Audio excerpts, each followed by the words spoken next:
다음은 선택장애 혹은 결정장애라고 흔히 부르는 햄릿의 딜레마에서 빠져나오지 못하는 내면의 이유 9가지입니다. 1. 완벽하지 못한 것에 대한 두려움. 완벽해지려는 심리적 압박감은 많은 시간을 필요로 하고 따라서 많은 스트레스를 동반한다. 뿐만 아니라 가끔 우선순위와 상관없이 상대적으로 덜 중요한 일에 매달리다가 보다 중요한 일을 놓치는 우를 범하게 된다. 이런 유형의 사람들은 세상에 완벽한 일은 없다는 것부터 배워야 한다. 그리고 부분보다는 전체를 보는 안목이 필요하다. 모든 일의 완벽을 기하기보다 중요한 몇 가지에 집중적으로 몰두함으로써 여유 있는 시간을 확보하는 것이 중요하다. 완벽함을 위해 일하지 말고 우수함을 위해서 일할 때 중요한 일을 미루지 않고 효율적으로 일을 처리해낼 수 있다. 2. 갈등에 대한 두려움. 어릴 때부터 말 잘 듣는 어린이로 성장한 사람 중엔 갈등을 회피하고자 일을 미루는 사람이 많다. 갈등이 낯설다 보니 미루고 피하는 수동적 방법을 택하게 된 것이다. 갈등을 유발하지 않으니 친구도 많고 포용력도 뛰어나지만 역시 자신이 주도적으로 일을 처리해서 얻은 결과가 아니라 친구들이 다가오는 것을 피하지 않음으로써 생긴 결과일 뿐이다. 결국 이들은 자꾸만 일을 수동적으로 하게 되고 시간을 한없이 잡아먹어 게으름꾼으로 변해간다. 갈등이 없으면 좋겠지만 인간은 혼자서는 살 수 없고 함께 살아가는 한 갈등은 피할 수 없다. 따라서 갈등을 선별하여 피하거나 갈등과 맞서 싸워 나가면서 효율적인 일처리 습관을 만들어야 한다. 이들은 대부분 매우 성실하고 끈기가 있기 때문에 해결의 키워드만 찾아내면 자신 속에 잠자는 거인을 깨워 성공과 놀라운 역사를 만들 수 있다. 모든 일에 결단을 내리는 습관을 갖고 우선순위를 정해서 그것을 실행하려는 노력이 관건이다. 무엇보다 중요한 것은 자신을 가치 있게 바라봐야 한다. 주변에 쉽게 동화되어 자신을 잃어버리는 단순한 회피에서 벗어나 창조적으로 자신의 가치를 만들어 나갈 때 성공적인 시간 관리자로 최고봉에 오르게 될 것이다. 3. 수치심에 대한 두려움. 인간은 누구에게나 다른 사람들로부터 인정받고 사랑받고 싶은 욕구가 있다. 그러나 이런 심리적인 두려움을 갖는 사람들의 경우에는 그 욕구를 다른 사람들을 돕는 방법을 통해 충족시킨다는 특징이 있다. 그렇게 함으로써 부끄럽지 않으려는 것이 이들 내면에 숨겨진 의도이다. 그러나 보이는 것과 달리 실제로는 자신의 욕구를 채우지 못하는 결과만 불러온다. 나아가 정작 자신의 성장과 성공을 위해서 쓸 시간이 부족하기 때문에 다른 사람과의 경쟁에서 밀릴 수밖에 없다. 이처럼 다른 사람들을 도와주고 부끄럽지 않으려는 노력은 스스로를 자기주도적이 아닌 타인의존적으로 만들어 성숙한 성인이 되는데 큰 걸림돌이 된다. 반드시 자신을 희생해야만 다른 사람들이 자신을 인정해주고 사랑해주는 것은 아니다. 다른 사람들에게 자신을 맞추면서 살아가는 삶은 자신도 모르게 자기 모순에 빠져들게 할 수 있으므로 우선 일관된 자신의 모습을 만들어가기 위해 노력해야 한다. 또한 자신의 욕구를 인식하고 타인의 바람과 자신이 원하는 바를 명확히 구분해야만 한다. 이러한 태도는 마음에 없는 호의를 베풀어 오해를 사는 것보다 더 나은 결과를 낳을 것이 분명하다. 4.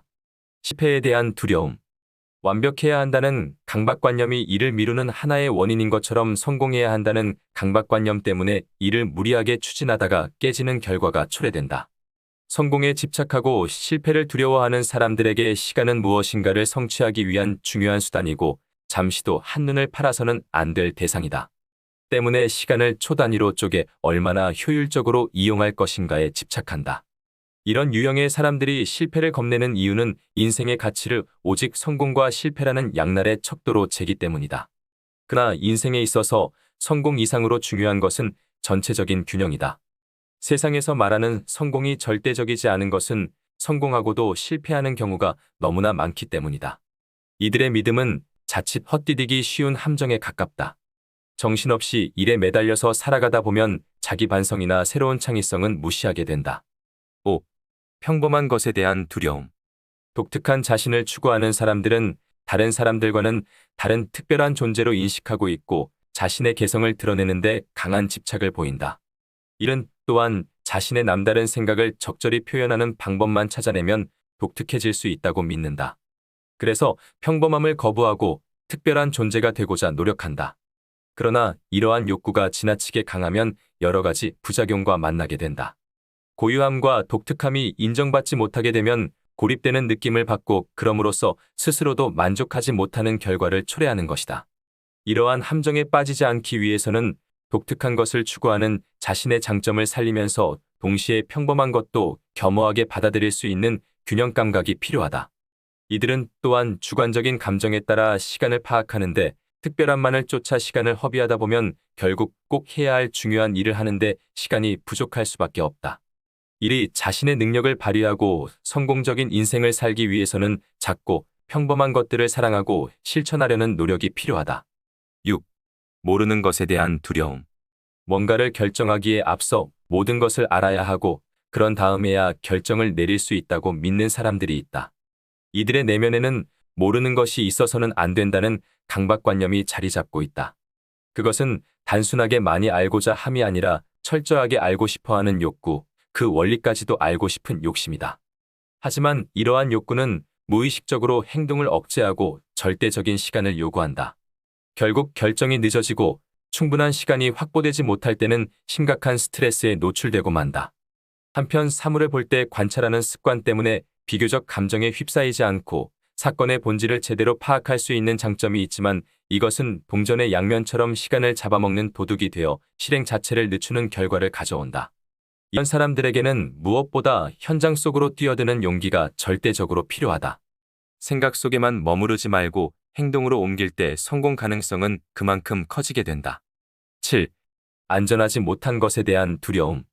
내면으로부터의 안전에 대한 집착은 만에 하나 닥칠지 모르는 위험에 대한 두려움이 긍정적인 면보다는 부정적인 측면을 보게 하고 그 때문에 오락과 재미를 느낄 여유를 갖지 못하게 한다.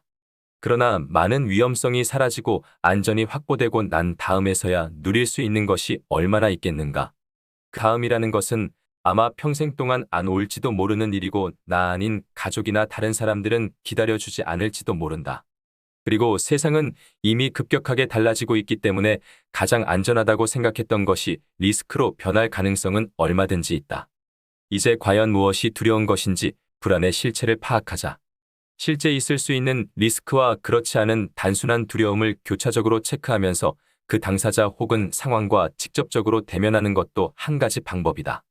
상상 속에만 존재하는 실체 없는 불안감의 특효약은 오직 현실을 객관적으로 직시하는 것이다. 또한 부정적인 결과에 대한 불안감이 엄습할 때일수록 긍정적인 사고와 자신감을 되찾는 데 에너지를 쏟아야 한다. 8. 고통에 대한 두려움. 인생이란 항상 좋은 일만 일어나는 것은 아니다. 때로는 나쁜 일도 일어나고 원치 않는 일도 발생하는 게 인생이다. 하지만 고통을 피하려다 보니 시작은 잘하는데 마무리가 되지 않는다. 이런 유형의 심리를 갖고 있는 사람들은 일을 진행하다가 고통이라는 적수를 만나게 되면 그대로 꼬리를 내려버리고 도망가려는 성향이 강하다. 뿐만 아니라 날마다 무미건조한 일은 고통으로 여겨 성실하게 실행하려고 하지 않는다. 하지만 고통스럽거나 더 좋은 즐거움이 나타났을 때 일을 미룬다는 사실을 감안하여 그러한 상황을 미연에 방지한다면 무한한 에너지 덩어리로서 큰 성공을 불러올 수 있다. 가장 근본적인 해결책은 시작한 일을 끝내는 끈기와 성실성이다. 이 두 가지만 발휘된다면 더 이상 일을 미루지 않고 마무리할 수 있으며 신용도 쌓을 수 있게 된다. 9. 약함에 대한 두려움. 이런 심리를 가지고 있는 사람들은 자신이 옳고 힘이 있다고 생각하기 때문에 물러나는 일은 있을 수 없다. 이렇게 강력하게 자기 주장을 관철시키기 때문에 다른 사람들은 이들을 무서워하기도 하고 건방지게 보기도 한다. 이들은 또한 여간에서는 한 번 꺼낸 말이나 자기 주장을 꺾지 않는 독재자 스타일의 일처리 방식을 선호한다. 이들이 약자를 지키고 도와주는 것도 자신의 강함을 나타낼 수 있는 기회가 되기 때문이다. 이런 유형의 사람들은 자신의 연약함을 드러내는 일을 치명적인 것으로 받아들인다. 일을 미루는 것은 약점이 노출되는 것을 꺼리는 데다 시간마저 컨트롤하고 지배하려고 하는데 원인이 있다. 이들은 또한 잘못했다 는 말을 잘하지 않음으로써 인간관계의 갈등을 겪는 경우가 많다.